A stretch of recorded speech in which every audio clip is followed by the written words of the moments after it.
देखिए, आज हमने संथाल परगना प्रमंडल के हमारे जनप्रतिनिधि जितने भी हैं सभी लोगों से मैं वीडियो कॉन्फ्रेंसिंग में था। इसी दौरान केंद्र सरकार के मंत्री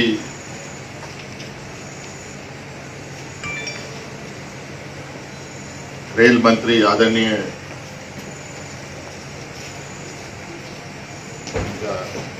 पीयूष गोयल जी, फिर उसके बाद आदरणीय धर्मेंद्र प्रधान जी, इन लोगों का फोन आया। इस दौरान शायद वो राय जानना चाहते थे प्रवासी मजदूर और छात्र छात्राओं को लेकर और बाहर फंसे जितने भी लोग हैं उनके विषय में। हमने कहा ये तो हम लगातार केंद्र सरकार से अनुमति मांग रहे थे कि दिशा निर्देश हमें दिया जाए, केंद्र सरकार कोई ऐसी उपाय करे जिससे जो सामाजिक प्रेशर था वो कम किया जा सके।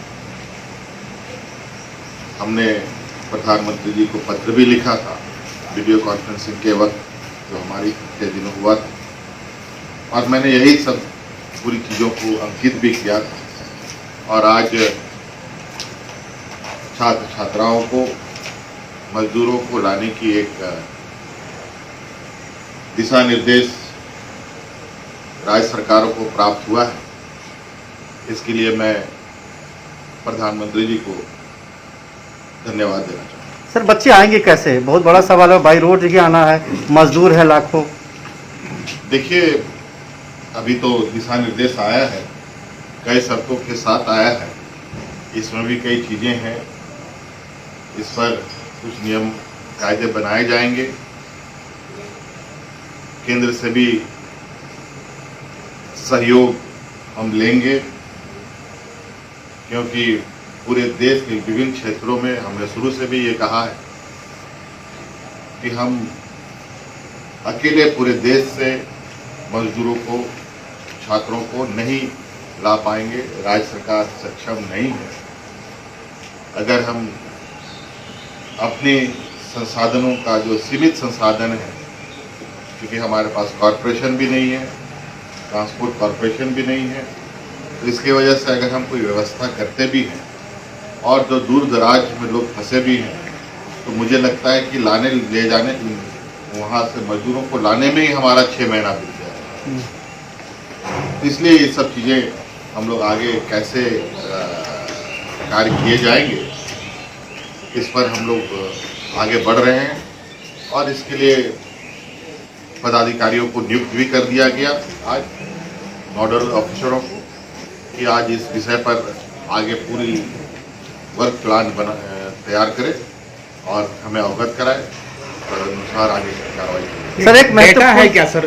मजदूरों की बात करें या छात्रों की बात करें, पहले से नोडल ऑफिसर थे, तो डेटा अपने पास, झारखंड के पास हमारे पास डाटा है। और बहुत सारे मुझे जो खबर भी आई है, आप लोगों को भी खबर है इस बात की कि कई जगहों से जैसे छात्रों को छात्राओं को लेकर कई अभिभावक ने अपने बच्चों को लाने का आग्रह भी किया था। उन्होंने परमिशन भी मांगा कि हमें परमिशन दिया जाए, हम अपने छात्र छात्राओं को लेके आए, और ऐसी बनेगी तो हम उन अभिभावक को अपने बच्चों को लाने का अनुमति भी देने की प्रक्रिया पर आगे विचार। कितने मजदूर फंसे हैं सर? कुछ डेटा आपके पास? देखिए, अभी बहुत स्पष्ट नहीं कहा जा सकता है, लेकिन मुझे लगता है 5 लाख के लगभग, कुछ कम हो सकता है, कुछ अधिक हो सकता है। इस रेंज पर लोग बाहर फंसे हैं और इसका भी आकलन होगा। हालांकि लगभग बहुत सारी चीज़ें विगत दिनों में लोगों को कहाँ पर हैं, किस जगह पर हैं, लगभग लोगों को उनका जगह पहचान कर ली गई है। और हम लोग आगे का इसका कैसे उस जगह से लोगों को एविक्यूएट किया जा सके, ये हम लोग तैयारी करें। मुख्यमंत्री जी, आपने पहले भी ये सवाल उठाया था कि जो लोग आएंगे उसके बाद आपकी चुनौती बढ़ने वाली है, मतलब स्क्रीनिंग से है, उसके लिए क्या कुछ आप सोच रहे हैं, छात्रों के लिए भी और मजदूरों के लिए भी? ये हम आपको बताएंगे समय आने पर। अभी चूंकि ये चीज़ें अभी हमारे पास अभी थोड़ी देर पहले ये आदेश आया है, अब इसके बाद हमारे पास क्या संसाधन है, कितने संसाधन है, इसका पूरा विवरणी विभाग की तरफ से भी आपको उपलब्ध कराया जाएगा, या फिर जब हम आपसे बात करेंगे हम आपको पूरा विस्तृत रूप से बताने की स्थिति पर रहेंगे, क्योंकि अभी तो जब तक ये ऑर्डर आता तब तक सारे पदाधिकारी अपने अपने घर जाते। सर, एक महत्वपूर्ण सवाल रिम्स को लेकर है, रिम्स डायरेक्टर को लेकर है सर, वो आपको की स्थिति है, आपको उन्होंने डिसीजन इस्तीफा लेना दे दिया है, उनका क्या दिया है accept हो सर गया, या अभी वो पद पर है? देखिए, उनका मुझे जो जानकारी प्राप्त है, जो अनऑफिशियली, वो ये है कि शायद उनका चयन दूसरे संस्थान में हुआ है और वो सरकार से अनुमति चाह रहे हैं कि वो यहाँ से जाएं, और चूंकि इसी बीच कोरोना का संक्रमण आया है और इसमें विभाग ने अपने तरीके से क्या कार्रवाई की है इसकी जानकारी अभी मुझे नहीं है, लेकिन हाँ ये बात है कि उन्होंने शायद जो उनकी चयन हुई है वहाँ जाने की उन्होंने इच्छा जताई। नमस्कार मित्रों, आखिरकार भारतीय मित्र पार्टी ने जो केंद्र सरकार के खिलाफ आंदोलन छेड़ा था, आखिरकार वो रंग लाया और कल माननीय अमित शाह जी ने निर्णय लिया कि जितने भी बिहार, यूपी, तमाम राज्यों के मजदूर बाहर प्रदेशों में, शहरों में फंसे हुए हैं, उनको उनके घर तक पहुंचाया जाएगा 4 तारीख से। 4 तारीख से उनको उनके घर तक पहुंचाया जाएगा। अभी रात्रि में मैं देख रहा था कई टीवी चैनलों के ऊपर, तो ये रंग लाया गया है और रात्रि में मैं देख रहा था टीवी चैनल के ऊपर तमाम सारे सत्ताधारी पार्टी के और विपक्ष के नेता अपनी अपनी वाहवाही लूटने में लगे हुए थे कि हमने किया। और आप तमाम देश की जनता जानते हैं कि जिस दिन माननीय प्रधानमंत्री जी ने कहा था कि आज रात्रि को 9 बजे मोमबत्ती जलाएं, लाइट जलाएं, दिया जलाएं, उस दिन भारतीय मित्र पार्टी ने, हमने माननीय प्रधानमंत्री नीतीश कुमार, योगी आदित्यनाथ जी का पुतला दहन करके ये विरोध जताया था कि आपका निर्णय ये गलत है। यहां तक कि आरजेडी बिहार की जो पार्टी है, तेजस्वी यादव, उसने भी लालटेन जला के कहीं ना कहीं मोदी जी का समर्थन किया था।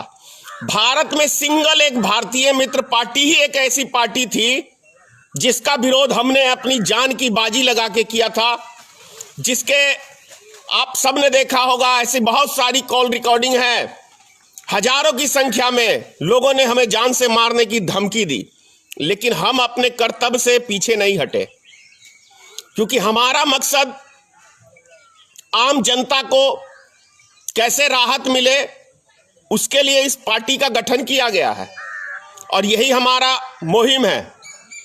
और ये लड़ाई, आम जनता की लड़ाई, हम लोग अंतिम दम तक लड़ते रहेंगे और हमारा एक ही मकसद है जीवन का कि जब मौका दे बिहार की जनता, तो 60 महीने बहुत होते हैं किसी भी चीज की दशा बदलने के लिए, विकास करने के लिए। 60 महीने का वक्त यानी 5 साल बहुत बड़ा होता है। उसी 5 साल के अंदर बिहार में इतने उद्योग, छोटे छोटे उद्योग, बड़े नहीं, छोटे छोटे, जिससे आम आदमी को, गरीब आदमी को रोजगार मिल सके, ऐसा प्लानिंग है। क्योंकि बहुत हम लोग अपमानित हो चुके हैं। मैं खुद 30 साल कंटिन्यू 28 साल मैंने दिल्ली में नौकरी किया है। कितनी जिल्लत की जिंदगी बिहार के लोगों को बाहर झेलनी पड़ती है, ये हम लोग समझ सकते हैं।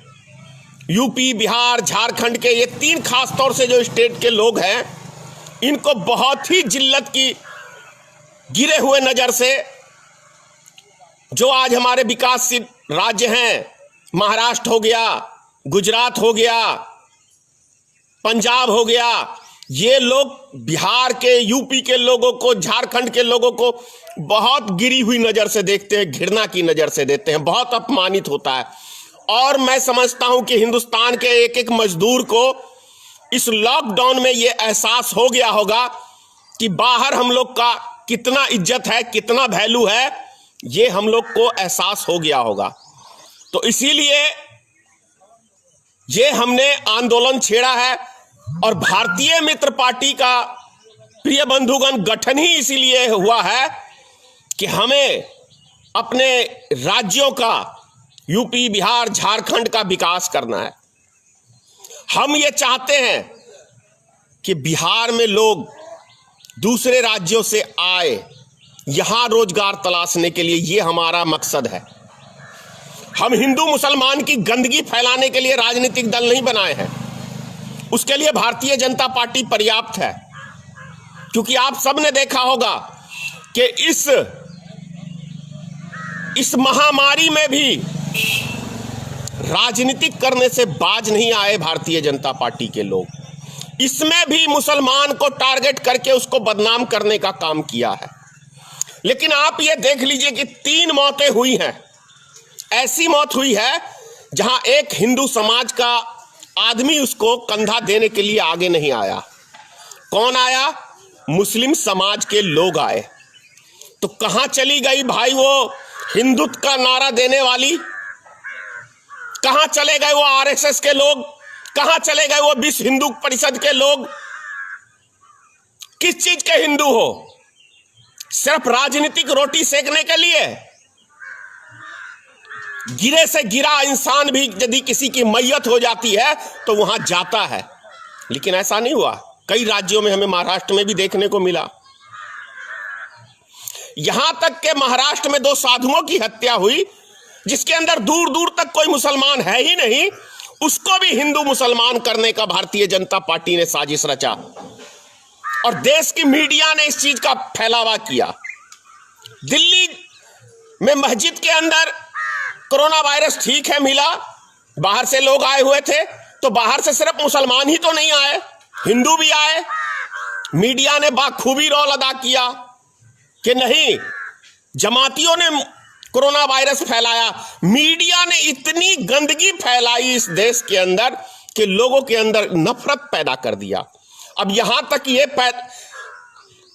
सब्जी कोई बेचने जाता है तो उससे पूछता है कि आपका जात धर्म क्या है। अब इससे ज्यादा हमारे देश के लिए और शर्मनाक और क्या हो सकता है? पूरी दुनिया के कंट्री में भारत का नाम कितना गिरा है।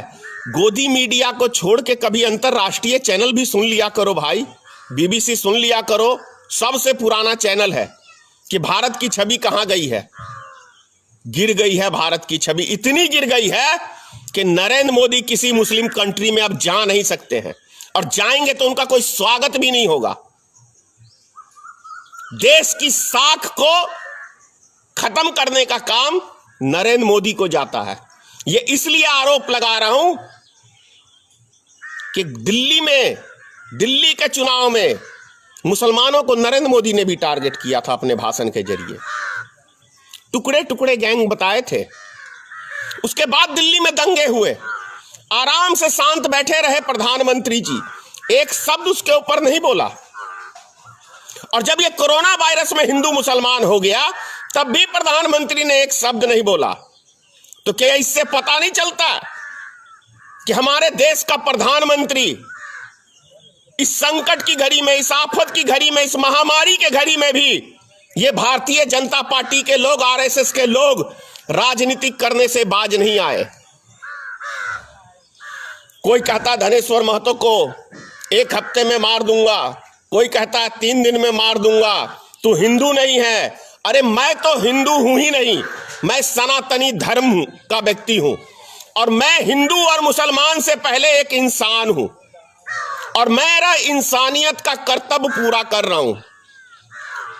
मैं इंसान हूं और मुझे इंसानियत प्यारा है, मुझे हिंदू मुसलमान प्यारा नहीं है।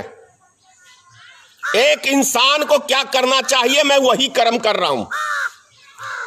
आप सब धर्म के ठेकेदार बन जाओ, मैं धर्म का ठेकेदार बनने नहीं आया हूं। धर्म एक आस्था की चीज है। 8 कट्ठा के अंदर दुर्गा मंदिर बनवाया है।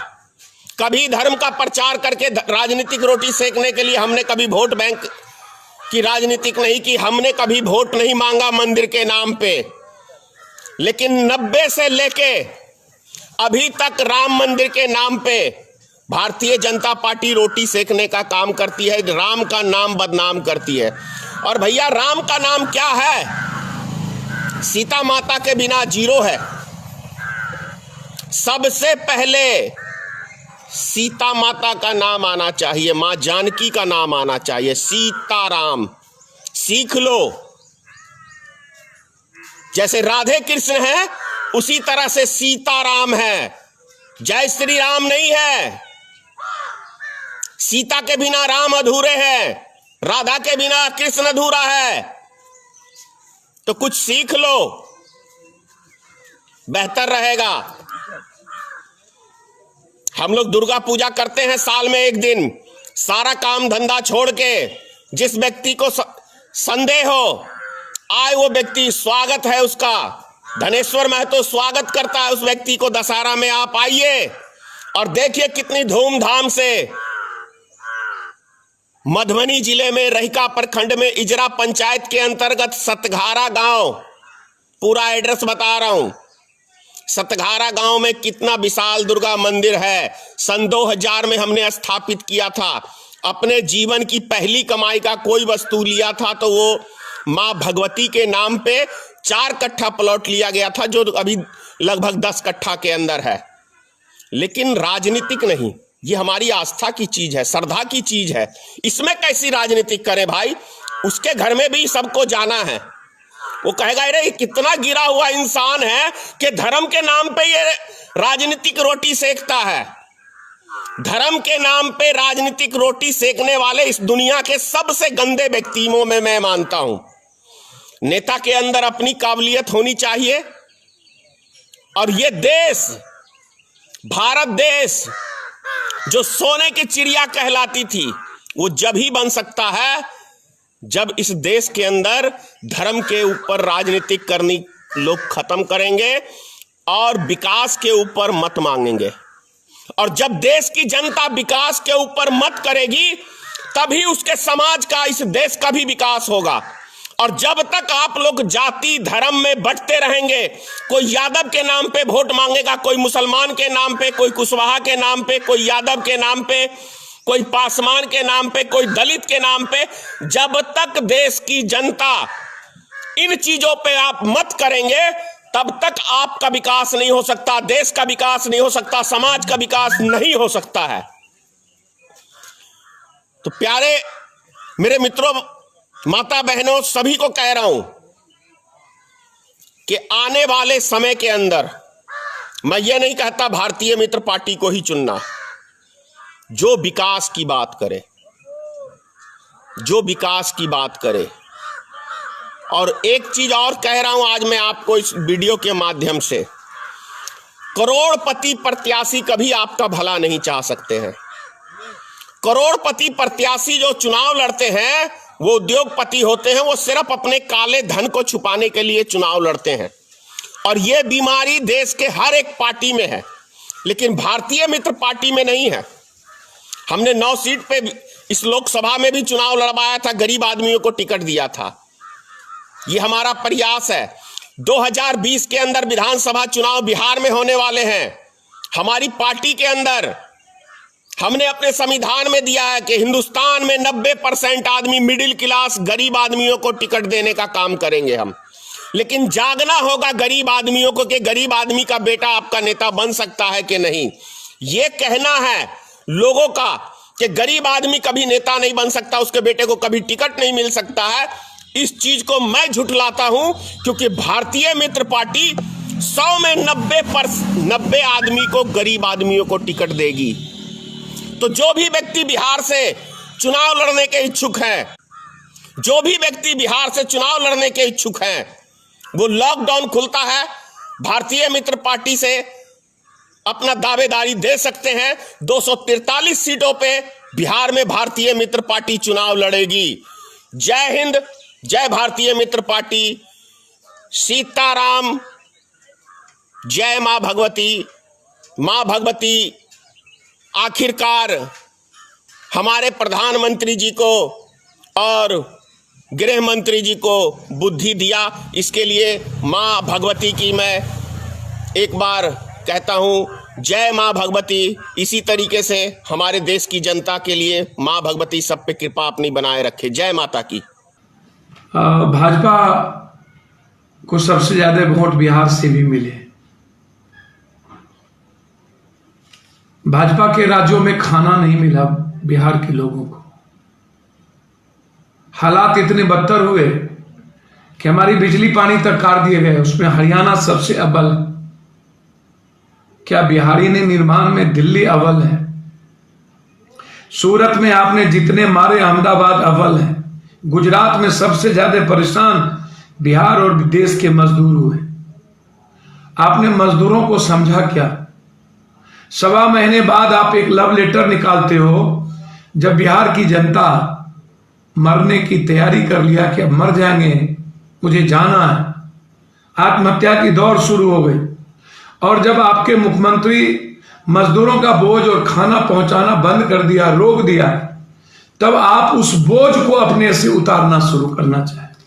1.25 महीने तक आपका मंत्री एक कहता है, भगोरा मंत्री एक कांग्रेस से गया कि कोटा से जो बच्चे आए उसमें संक्रमित थे मजदूर से। तो किसने आपको कहा? आप क्वारंटाइन कर लेते, आपने किया था ना, क्वारंटाइन करके आप जांच कर लेते। आपने क्या किया? मंगलवार तक राज्य में 28 जिलों में कोरोना के चपेट में आ गया। 13 जिले सर्वाधिक प्रभावित है। मुंगेर हॉटस्पॉट बन गए। पटना, नालंदा, सीवान और रोहतास जिलों में मरीजों की संख्या 30 पार कर चुकी। 8 जिलों में संक्रमितों का आंकड़ा 2 डिजिट में पहुंच गया। शुरुआती दिनों में धीमी संक्रमण की रफ्तार अचानक तेज हुई।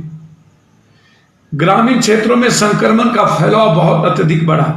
औरंगाबाद, मधुबनी, अररिया, कैमूर, मुंगेर, रोहतास, नवादा, बांका, गोपालगंज समेत कई जिलों में ग्रामीण इलाकों में नए मरीज बढ़े। मधुबनी, दरभंगा, पूर्णिया ऐसे बड़े जिले जहां रविवार तक एक भी संक्रमण नहीं था, वहां पर बढ़ गया। समझ में नहीं आया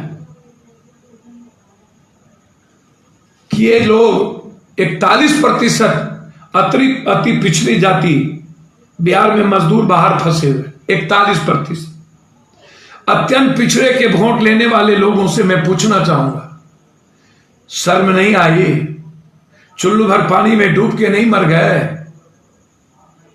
आप? आत्महत्या करने पर मजबूर नहीं हुए? क्या हुआ? कहां गई दाल? कोटा के छात्र को आज महाराष्ट्र के सीएम 70 बस लगा के ले गए।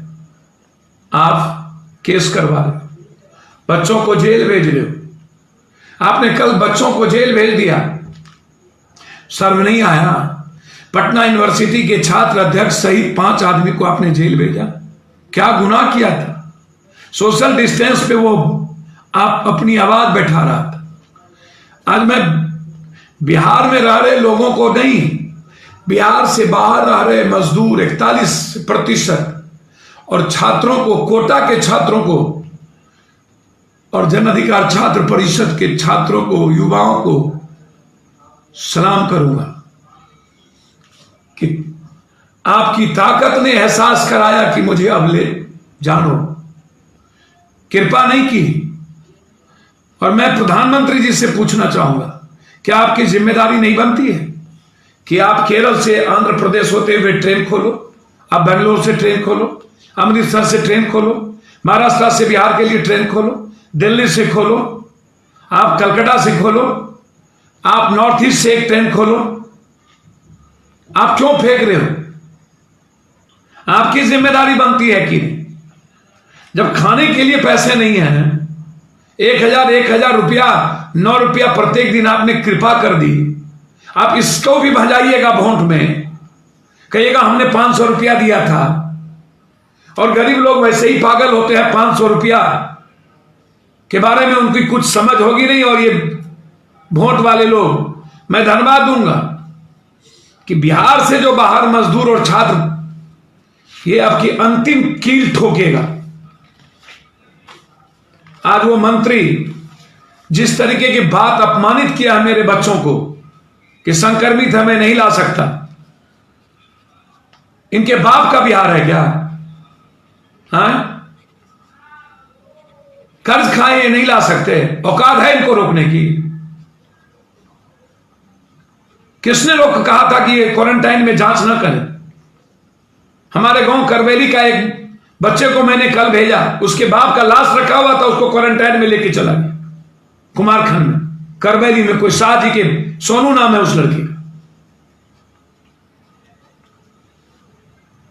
एक पूर्व मंत्री और एक पूर्व सांसद कहता है कि 5 लाख बच्चे घातक होंगे, 5 लाख बच्चे घातक होंगे। इसको चिंता रोटी का नहीं है, भूख का नहीं है, पेट का नहीं है। 5 लाख बच्चों भूख से मर रहे हैं उसकी नहीं, उसको वोट की चिंता आज सताने में। बयान है आज, आपको आश्चर्य होगा। नीतीश जी सीखो, आज मेट्रो की जरूरत नहीं है, आज मेट्रो की जरूरत नहीं है। आज जरूरत है महाराष्ट्र जो इंडस्ट्रियल एरिया है, उद्योग का जगह है, उन्होंने क्या कहा पता है मुख्यमंत्री ने? 31 मई तक, 31 मई, फिर सुनो, मई के पहले, 31 मई के पहले किसानों के खेत में बीज खाद मैं पहुंचा दूंगा, जबकि उद्योग का जगह और बिहार किसानों का जगह है, कृषि प्रधान राज्य। आपके मुंह में क्या?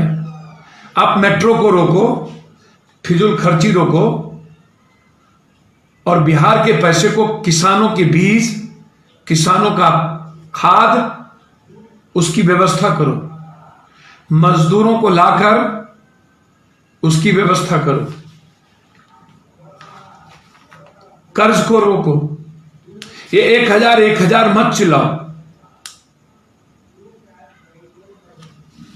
मारने के बाद मुंह में आग देने की बात करने वाली सरकार हुआ, आपको शर्म नहीं आता? दिखाने वाले कुछ विपक्ष लोग, इनको तो चुल्लू भर पानी में डूब के मर जाना चाहिए। ये धरना दे रहे हैं, 15 साल बिहार को लूटने के बाद धरना, और 1.25 महीने के बाद इनको धरना की चिंता आई। हमें धरना देना चाहिए, मैं जगाऊंगा। अरे तू जगना, कुंभकर्ण की नींद में बिहार को दुर्गति करने में तुम सबसे बड़ी भूमिका तो तुम्हारी भी है। तू जगो। तू क्या किया? तू कम से कम अपने जात को ले आते या उसको मदद कर देते। और प्रधानमंत्री जी, आप जिम्मेदारी से मत भागिए, मत छोड़िए बिहारों पर। मैं तो तैयार हूं, मैंने कह दिया कि 20 से 25 बस दिल्ली से और 30 से 50 बस के बीच कोटा, क्वारंटाइन की, सैनिटाइजर की व्यवस्था करें। वहां पर आपको बस जहां कहें वहां मैं लगा दूंगा। अब जब होम मिनिस्टर इतने देर बाद, मारने के बाद, बिहारियों जब बोझ बन गया बिहारी और मजदूर, तब इनकी नींद खुली, आंख खुली। लगा नहीं, जब सारे मुख्यमंत्री ने दबाव दिया कि हम खाना नहीं खिला पाएंगे, तब कहता है भगाओ, लात मारो। पहले लात मार के भेज चुके हो, आश्चर्य होगा। और आप कह रहे हो कि लाने की व्यवस्था करें। कौन करेंगे? जरा मैं जानना चाहता हूं मुख्यमंत्री जी आपसे। मुझे तो जब मैं सोचता हूं, आज नए 17 कोरोना मरीज आए हैं, 3 फिर मर गए चिमकी बुखार से। नीतीश जी आपने कहा था इस्तीफा दे दूंगा, दिवस पर अनशन करेंगे ये लोग।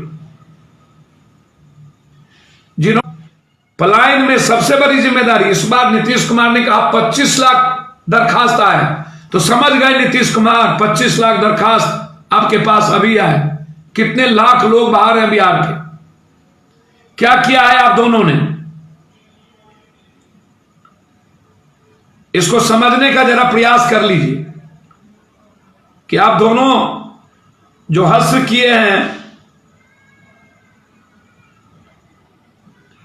ये भूलेंगे नहीं कभी बिहार के लोग। मैं तो सोचता हूं कि अब क्या होगा। जो लौटेंगे बेरोजगार लोग सबसे ज्यादा तो युवाओं पर प्रभाव पड़ गया। कोरोना वायरस के तहत भविष्य में नौकरी पेशा की सबसे ज्यादा चिंता।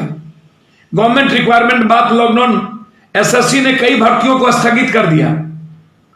केंद्रीय मंत्री जितेंद्र सिंह ने घोषणा की कि यूपीएससी और एसएससी की स्थगित परीक्षाओं को आयोजित करने के बारे में निर्णय 3 मई के बाद लिया जाए। बैन ऑन न्यू रिक्वायरमेंट पर रोक लगा दी गई है। 1 साल हरियाणा ने सभी नौकरी पर रोक लगा दी। ऑर्डर निकल गए। सबसे ज्यादा चोट किस पर पहुंची? आर्थिक संकट सबसे ज्यादा ठोकरें कौन खाएगा? जो शिक्षित है, जिसमें काबिलियत है, रोजगार करने की क्षमता है। तुगलक की फरमान जारी कर दिया हरियाणा ने, आपकी सरकार ने, कि आर्थिक स्थिति बुरी अच्छी नहीं है, इसीलिए कर्मचारी की भर्ती 1 साल तक रोक लगी। मनोहर लाल खट्टर ने ऐलान कर दिया। अब एक तरफ आप कर्मचारियों की एलटीसी काट लिए, एरियर आप रोक दिए। जो सबसे ज्यादा मेहनत करता है, सेना कर्मचारी, छोटे चतुर्थवर्गीय, उसके एरियर को रोक रहे हो। काहे? मुझे आप लोकसभा भवन जो बना रहे उसको क्यों नहीं रोक रहे? मैं जानना चाहता हूं। बुलेट ट्रेन को क्यों नहीं रोक रहे? 20,000 करोड़ का नई संसद भवन को क्यों नहीं रोक रहे? ये जो गैर जरूरी खर्चा है, अनाप शनाप जो आप खर्च करते हो, और उसके बाद पेंशन पर निर्भर लोगों पर आप चोट करते हो, डीए भत्ता काट, सेंट्रल विस्टा है, इसको आप क्यों नहीं रोक लगा रहे हो? 50 लाख सरकारी कर्मचारी, 61 लाख पेंशन भोगियों, ये 2 हैं। और महंगाई भत्ते पर जून 2021 तक आपने रोक लगाई, तो क्या हाल होगा इसका?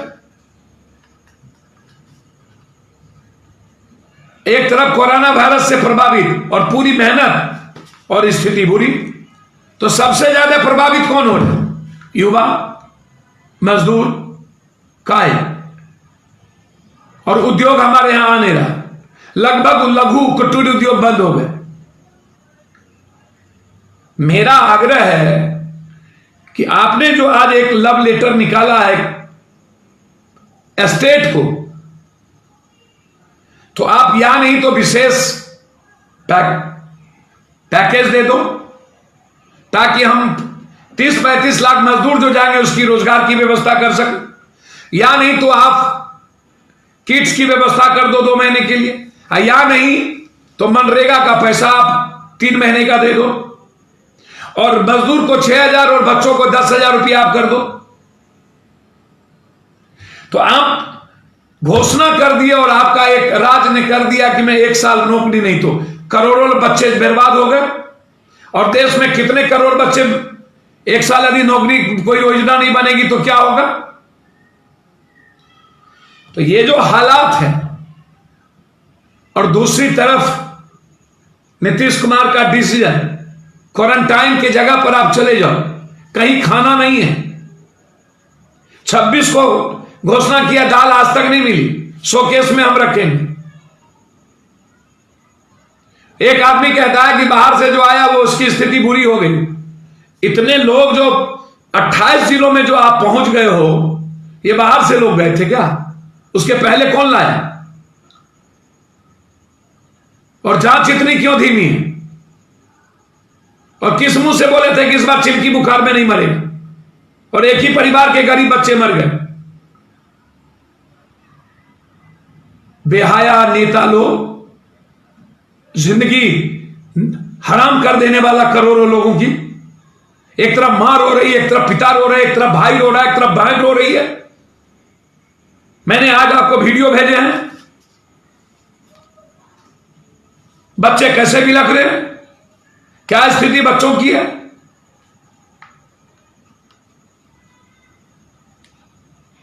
और मैं चाहता हूं नीतीश जी, आप बहाना मत बनाइएगा प्लीज। हर कुर्बानी देने को तैयार है मेरे छात्र, युवा शक्ति सभी लोग। मुट्ठी भर दाना, गरीबों की मुस्कान, यह हर घर तक पहुंचाएंगे हम खाना। हमारे लोग अपनी जिंदगी दांव पर लगा के पहुंचाए, लेकिन बहाना मत बनाइए प्लीज। और ये 1000 500 मत करिए,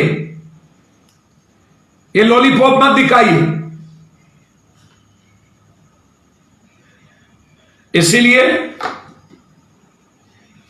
मैं आग्रह करूंगा केंद्र से कि आप चारों कॉर्नर से 2-2 ट्रेन चलाएं और बिहार के मजदूर और बच्चों को भिजवाएं। और कोटा में आप इसकी व्यवस्था करें। मेरा आग्रह है, आप बहाना मत बनाएं और अपनी पीठ मत छोपें। बिहार में सबसे ज्यादा वोट आप दोनों गठबंधन को मिला है और आपकी जिम्मेदारी बनती है, सरकार में आप भी हैं। इसीलिए ये जो आपके एमएलसी और पूर्व एमपी और प्रदेश अध्यक्ष जो 1.5 महीने के बाद कह रहे हैं कि हम कर रहे हैं निर्णय, और मारने के बाद जिंदगी तरपा के सड़कों पर ला दिया, परेशान कर दिया, लाठी मरवाया, लात मरवाया, गाली सुनवाया। इसके जवाब देख कितने बच्चे भूख से रहे। इसलिए यह गुनाह माफ नहीं किया जा सकता। और अब बहाना मत करिए। तो बिहार के मजदूर और बच्चों को उनके घर तक पहुंचाने की लॉकडाउन के नियम के मुताबिक व्यवस्था भी करिए, और वहां परेशान मत करिएगा नीतीश कुमार, हाथ जोड़ते हैं। और बहाना नहीं बनाइएगा कि मेरे पास कुछ नहीं, संसाधन नहीं, और फिर वही 500 और 1000 रुपये का रोना मत रोइएगा प्लीज। मेट्रो को रोक दीजिए, अपने नवरत्न को जो एक लगाए हैं कमिश्नर को, उसको रोकिए। और किसानों को बीज और खाद महाराष्ट्र के मुख्यमंत्री ने जो घोषणा किया है उसके तर्ज पर पहुंचाने की संकल्प और व्यवस्था करिए, अन्यथा 8 करोड़ किसान आपका दाह संस्कार इस बार करके ही दम लेगा। बहुत बहुत धन्यवाद, नमस्कार।